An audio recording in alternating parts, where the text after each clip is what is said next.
You'll hear a head teacher and a teacher discussing a school camping trip. First, you have some time to look at questions 1 to 5.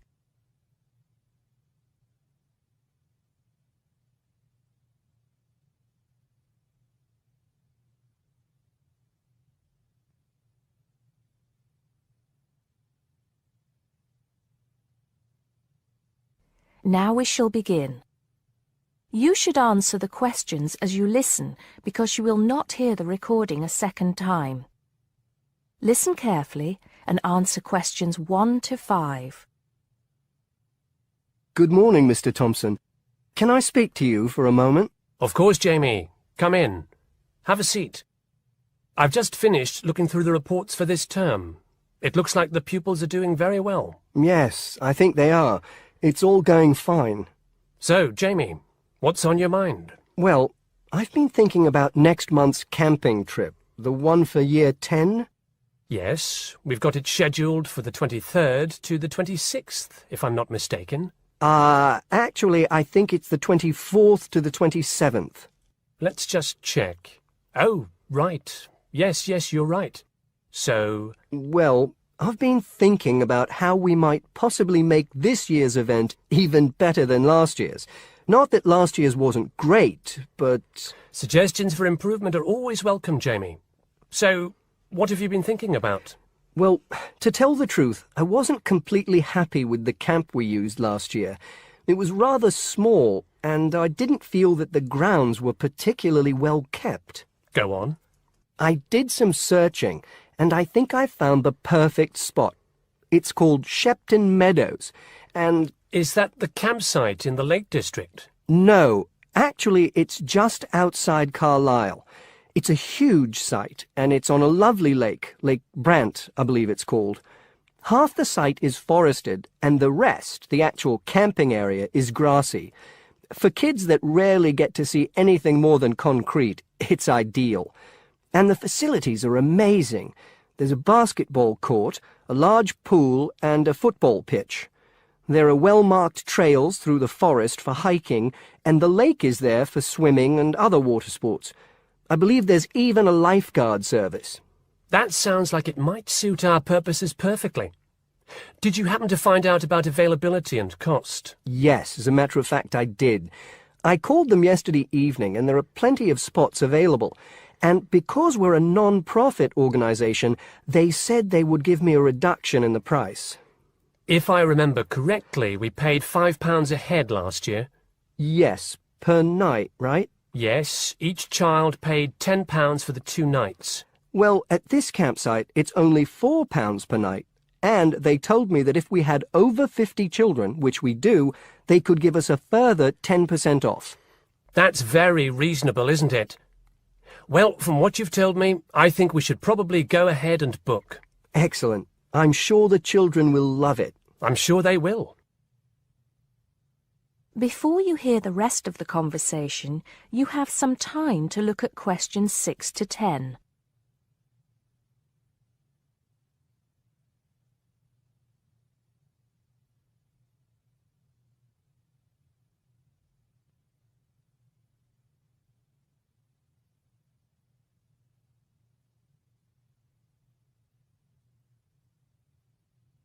Now listen and answer questions 6 to 10. Now, Jamie, have you given any thought to an itinerary by any chance? As a matter of fact, I have. Wait 1 second. Yes, here it is. I've made a few notes. Okay, so, now, these are just ideas, of course. Yes, go on. Let's hear what you've got. Right. We time it so that we arrive at the camp around 7 on Friday evening. It'll still be light then, and we'll have plenty of time to set up camp and get ourselves settled in. At 8, we could have a barbecue, you know, hamburgers and hot dogs, something that's nice and easy to prepare. And that children love. Yes. Then, lights out would be at 9:30, so the children will get a good night's sleep and be up bright and early at 7 on Saturday morning. Breakfast would be at 7:30, an hour's hiking from 8 till 9, and then a couple of hours at the lake. That would take us up to 11. I think that an hour of free time would then be in order. Let them have a chance to explore a bit on their own, you know? Yes, great idea. And then?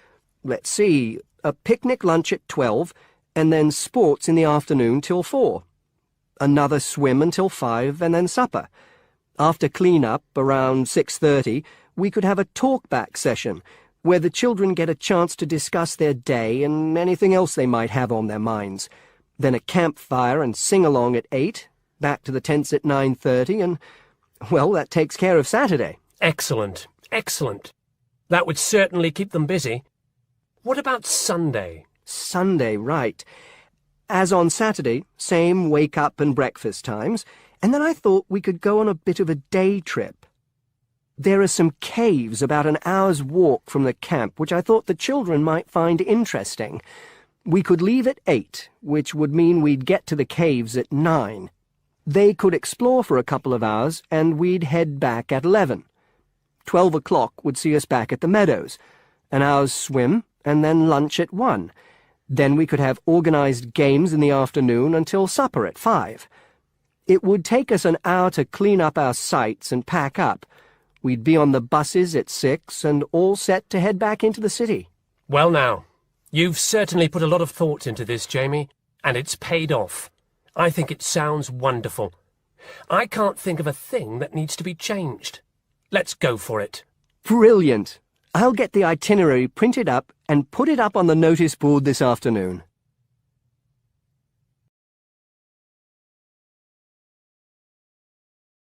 That is the end of part 1. You now have half a minute to check your answers.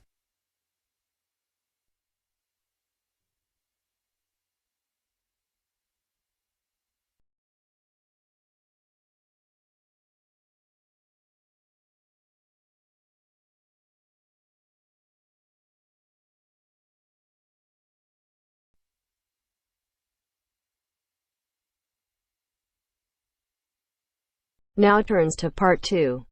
Part 2. You will hear part of a talk given by a member of staff at a hospital. First, you have some time to look at questions 11 to 15.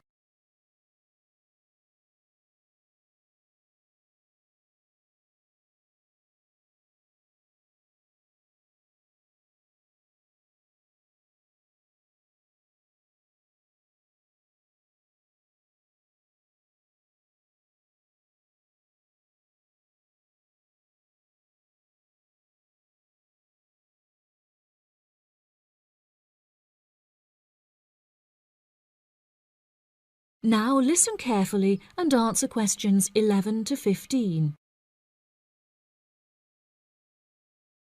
Hello, and welcome to the homepage for the Healthy Hearing Medical Clinic and Surgery, where we'd like to share a little more information about the services we provide and more. Our hospital is one of the leading specialised hospitals in the United Kingdom, attracting the very best healthcare professionals from around the globe. Not only are we a leading medical practice, but we are also the only hospital in the United Kingdom dedicated entirely to the treatment of and research into the curing of hearing loss. Our facilities and staff here are renowned across Europe, attracting thousands of patients a year. Our consultations can number anything up to 11,000 patients a year. However, we aim to treat around 5,000 patients a year so as to maintain and ensure the quality of our services. Our patients are guaranteed the highest standard of care, as well as the use of our first-class facilities. All patients requiring overnight treatment are provided with their own private room with ensuite facilities, as well as a state-of-the-art entertainment centre, which includes a flat-screen LCD television and PlayStation. Appointments with our healthcare professionals can be made at any time during the week, with female doctors available between 8 a.m. and 11 a.m. If you need to see a doctor outside of these times, please visit the Out of Hours page of our website for more information. Our doctors are all trained to an exceptionally high standard, and practice a vast array of specialities. Mr. Roberts is a fully qualified ear and throat specialist. Mr. Edwards is a pediatric hearing specialist, while Mr. Green specializes in reversing hearing loss. For more details about our people, please visit the staff members page on our website. During a consultation, doctors will sometimes decide medication is required, for which patients should receive a prescription. There are several pharmacies within the city. However, we recommend that patients use the pharmacy housed within our healthcare facility. Our in-house pharmacy is well stocked at all times. Our products are competitively priced, and our pharmacists are on hand to help and advise from 8 a.m. until 10 p.m. from Monday to Saturday, and from 9 a.m. until 12 p.m. on Sundays. If you require any help outside of these hours, please see our out-of-hours page on the website. Since the Healthy Hearing Medical Clinic and Surgery also functions as a teaching hospital, we aim to provide our students with every opportunity to expose themselves to medicine in practice. Therefore, we would like to encourage our patients to give their consent for a medical student to attend their consultations. If our patients are not comfortable with this, there will be a form at reception where patients will be able to opt out. Before you hear the rest of the talk, you have some time to look at questions 16 to 20.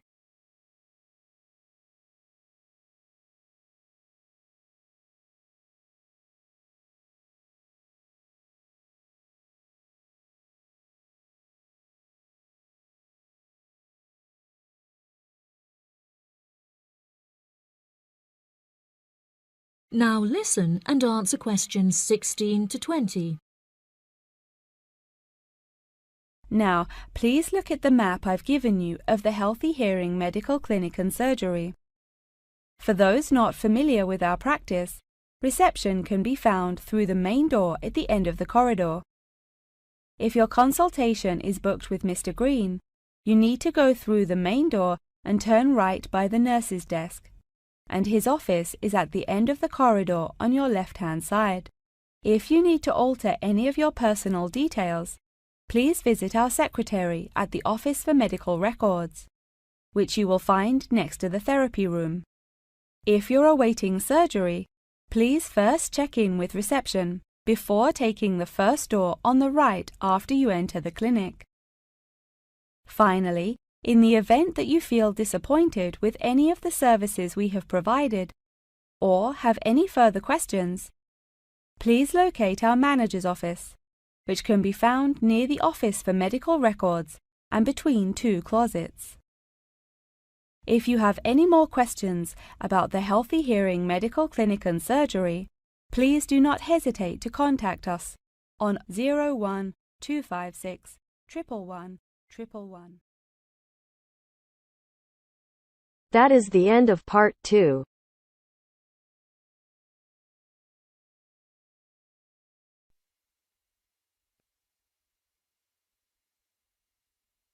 Now turns to part 3.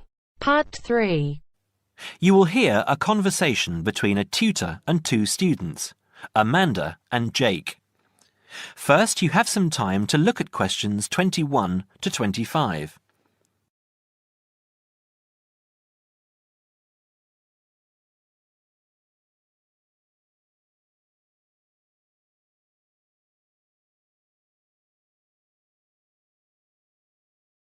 Now listen carefully and answer questions 21 to 25. So, Jake and Amanda, how did the project go? Very well, I think, Dr. Hinton. I certainly learned a lot and enjoyed myself at the same time. Me too. So, remind me, what was your project about? Basically, what makes successful people? Let's call them top achievers successful. Yes. How are they different from us? What do they do that other less successful people don't do? Interesting. And did you come to any conclusions? Quite a few, actually. Good. Share some with me then. Well, I'd always thought that a top achiever would be the sort of person who would bring work home every night and slave over it. But it appears not. Those types tend to peak early and then go into decline. They become addicted to work itself, with much less concern for results. We found that high achievers were certainly ready to work hard, but within strict limits. They knew how to relax, could leave their work at the office, prized close friends and family life, and spent a healthy amount of time with their children and friends. There's a lesson for us all there. Anyway, go on. It's also very important to choose a career which you enjoy, not just one that pays well or which assures you of a pension many years down the line. Surely that's important though, Amanda. Yes, I agree, but being happy in your work is far more important than anything else. Top achievers spend over 2/3 of their working hours on doing work they truly prefer and only 1/3 on disliked chores. They want internal satisfaction, not just external rewards such as pay rises and promotions. Before you hear the rest of the conversation, you have some time to look at questions 26 to 30.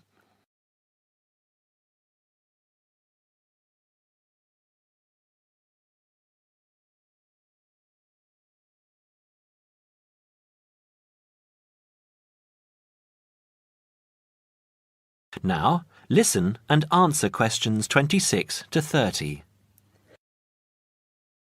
Actually, in the end, they often have both, because they enjoy what they are doing, so their work is better and their rewards higher. Yes, Jake, that certainly makes sense. Now, can I ask you something? Do high achievers, as you call them, take many risks? Yes and no. I interviewed one business executive who told me he was able to take risks because he carefully considered how he could salvage the situation if it all went wrong. He imagined the worst that could happen, and if he could live with that, he went ahead.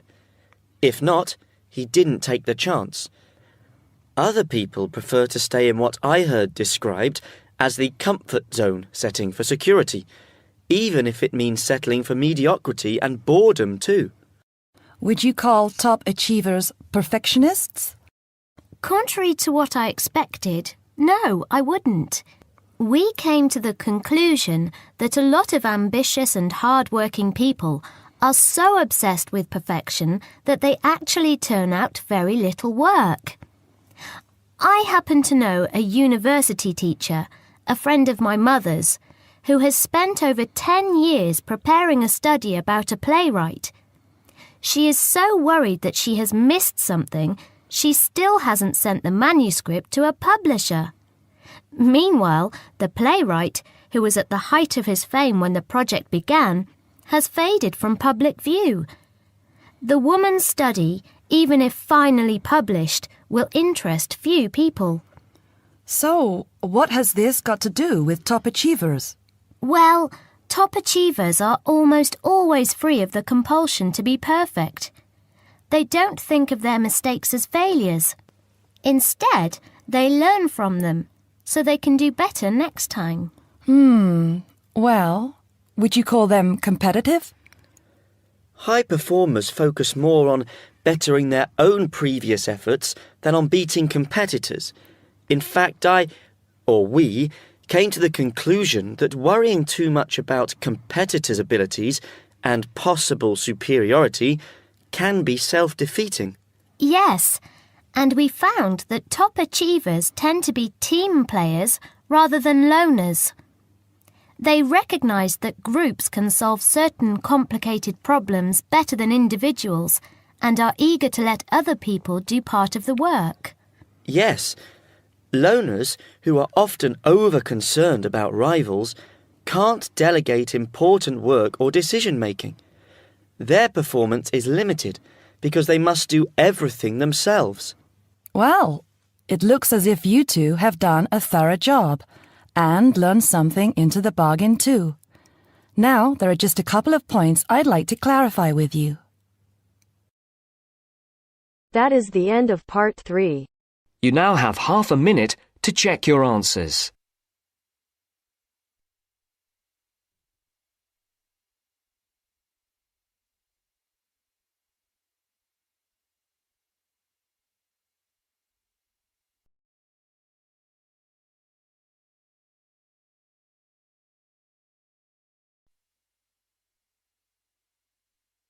Now turns to part 4. Part 4. You will hear a talk on the research of architecture. First, you have some time to look at questions 31 to 40.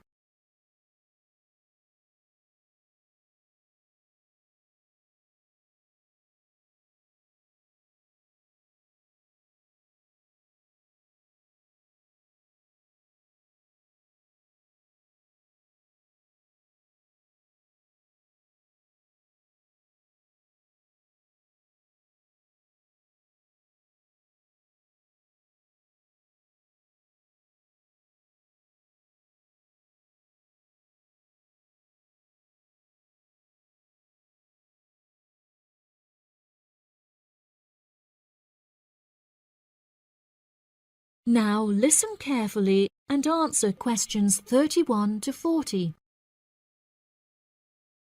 Welcome, class, to your very first lecture in this series on architecture, conducted by myself, Dr. Torben Dahl.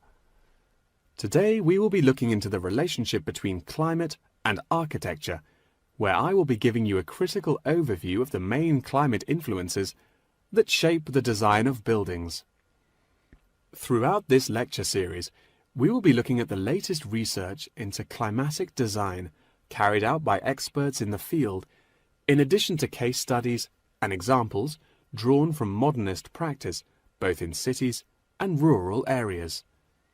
Now, acid rain is one of the climatic elements with the most devastating effects on our architecture.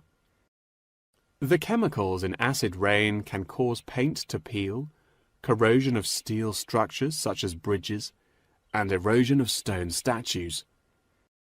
Since the 1970s, our government has been making great effort to reduce the release of these chemicals into the atmosphere, with positive results. Private organizations have also been raising awareness and funds, and recently received a huge donation from the bank. It is interesting to look at the studies that have been carried out into the effects of acid rain at varying altitudes.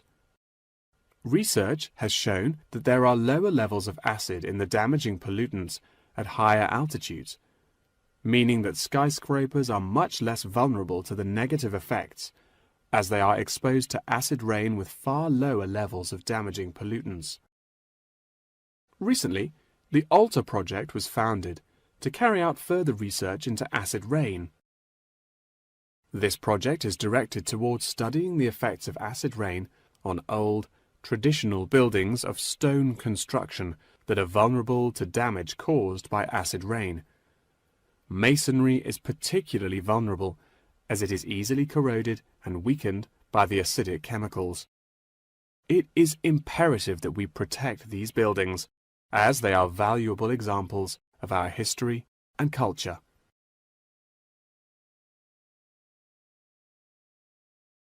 Pollution is one of the main sources of concern in the present day. The construction industry contributes considerably as a source of pollution in its day-to-day processes of creating building materials such as concrete and glass. However, more new sustainable methods are being developed to counter this. A recent case study for this is Sky Tower, whose windows have been made from recycled glass to prevent pollution from the glass-making process. Water is the most problematic element to be considered in construction. It is imperative that construction elements, such as the insulation, are fitted into the building in dry weather to prevent it from getting wet. This makes winter an undesirable season for construction, as the heavy rainfall can have adverse effects on the building. Another climate type that has an enormous effect on buildings is humidity. Constructions made of steel and stone are largely unaffected by humidity. However, it can have a serious effect on wooden constructions if the timber has not been correctly treated. Moisture from the air can condense in the grain of the wood, which then swells and shrinks in proportion to the magnitude of change in its moisture content. This variation in size can have disastrous consequences. In areas of the world that are prone to earthquakes, certain design and environmental conditions are preferable for protecting buildings in the event of a tremor.